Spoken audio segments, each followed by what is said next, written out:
बिना पियाज रसुण रे प्रस्तुत मटर और आलूर यही तरकारीटी केते डिलीशियस आउ रिच लगुची। यही तरकारीटी को आपण भात रुटी परोठा किंबा पूरी सहित खाई परिबे। एहाको बनैया पई देखंतु मो आलू को एहीपरी छोट छोट काटी करी नेइछि। आउ किछि फ्रेश ग्रीन मटर रो चोपा छोड़ेई मटर को मु बाहर करी नेइछि। करेई देखंतु भलो भाबरे गरम हे गलानी। एथिरे 2 चामच हेबो तेल देई दवा। तेल को करेई रे भलो भाबरे स्प्रेड करी नबा। तापरे एथिरे काटिकी रखिथिबा आलू को देई दवा। ग्रीन मटर को भी मध्य देई दवा। गैस रो फ्लेम को लो मीडियम रखिबा। ग्रीन मटर और आलू को भलो भाबरे मिसेई नबा। तापरे एथिरे स्वाद अनुसार लूण आधा चामच हेबो हळदी गुंड देई भलो भाबरे मिसेई नबा। एबे एहा को घोड़ेई दबा। मटर और आलू को किछि समय सिझी होवा पई छाडी दबा। मझिरे मझिरे घोड़णी बाहर करी एमिति मिसेई नबा। देखंतु आलू और मटर भाजी ही गलानी। आमे मटर और आलू को भाजीबा समय रे 50% ही कुक करिबा। आठु बेसी कुक करिबानी।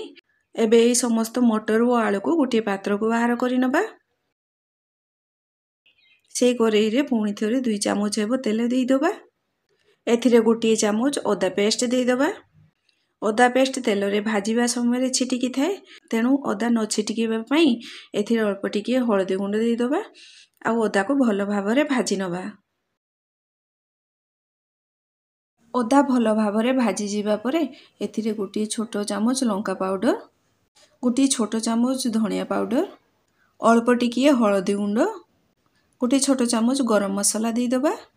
आउ ए समस्त जिंस को भलो भाबरे मिसेई नबा। गैस रो फ्लेम को लो मीडियम रखिबा। एबे एथिरे काटिकी रखिथिबा 3 रु 4टी मीडियम साइज रो टोमेटो को देई दबा। आ भलो भाबरे मिसेई नबा। एबे एथिरे स्वाद अनुसार लूण देई दबा। आ भलो भाबरे मिसेई नबा। एबे टोमेटो को घोड़ेई दबा। और टोमेटो को भलो भाबरे सॉफ्ट होवा पई किछि समय छाडी दबा। देखंतु टोमेटो मसाला सहित भलो भाबरे मिसी ही गलानी।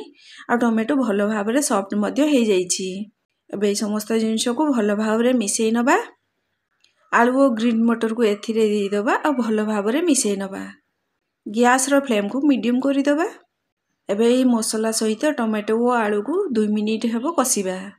जेमिति कि मसाला रो फ्लेवर गुडी को आलू और मटर मध्य को चली आसीबो। एबे एथिरे 1.5 ग्लास हेबो पानी देई दबा। आ भलो भाबरे मिसेई नबा। गैस रो फ्लेम को हाई करि दबा। फुटो आसीबा परे गैस रो फ्लेम को मीडियम करि दबा। आ तरकारी को 10 मिनिट फुटेइबा। जेमिति कि तरकारी थिबा समस्त फ्लेवर गुडी को आलू और मटर मध्य को चली आसीबो। आ तरकारी रो स्वाद मध्य बढ़ी जिवो। 10 मिनिट परे देखंतु तरकारीटी हमर ठीक ही आसलानी। आलू को मु देखौची देखंतु आलू केते भलो भाबरे सिझी जाईची। एबे एथिरे गोटे छोटो चामच जीरा पाउडर को भलो भाबरे स्प्रेड करि नबा। आ काटिकी रखिथिबा किछि धनिया पत्र को एथिरे देई दबा। आ भलो भाबरे मिसेई नबा। एबे गैस रो फ्लेम को बंद करि दबा। देखंतु प्रस्तुत होई गला हमर बिना पियाज रसुण रे मटर और आलू रो तरकारी। एही तरकारीटी बनेबा बहुत सहज। या खाइबा पई बहुत स्वादिष्ट लागि थाए। आपण थरुटी एही परि बनांतु देखिबे एहार स्वाद निश्चित भाबे आपण को पसंद आसीबो। भिडियोटी जदि आपणकर पसंद होईछि तेबे भिडियोटी को लाइक शेयर और कमेंट करिबा को जमारो भूलंतुनी। चैनल ले जदि आपण नुआ अछंती तेबे चैनल को सब्सक्राइब निश्चित भाबे करि दियंतु। देखिथिबारु आपण को बहुत बहुत धन्यवाद।